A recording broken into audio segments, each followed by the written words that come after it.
Welcome back to my channel Sunshine. একটা mini blog নিয়ে চলে এসেছি। আজকে যাওয়ার কথা ছিল বহরমপুর মামাবাড়ি, মানে পুলকের মামাবাড়ি গেছিলাম একটু ঘুরতে। আমি মামনি দুজনেই গেছিলাম।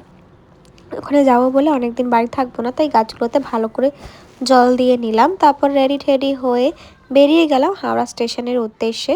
তো সেখানেই বাসে করে যাচ্ছিলাম, কারণ ট্রেন ছিল হাওড়া থেকেই। সেখানে করে ট্রেনে করে চলে এসেছিলাম মামাবাড়ি। তো ট্রেনে যেতে যেতে তো টুকটাক তো খেতেই হবে, তাই খেয়ে নিলাম দিলখুশ, এদিকে চিড়ে ভাজা, কাজু বাদাম, বিস্কিটগুলো। তারপর নেমে গেলাম স্টেশনে। এখানে ভালোই ঠান্ডা পড়ে গেছে। তারপরে পরের দিনকে আমি আর বোনি মিলে একটুখানি ঘুরতে বেরিয়েছিলাম রেডি টেডি হয়ে। এই আশেপাশে গেছিলাম একটু মার্কেটে। যেতে যেতে এখানে আমাদের চোখে পড়লো আমড়া মাখা, তারপরে এখানে তোমার কদবেল মাখা, কামরাঙ্গা মাখা সবগুলোই নিয়ে নিয়েছিলাম।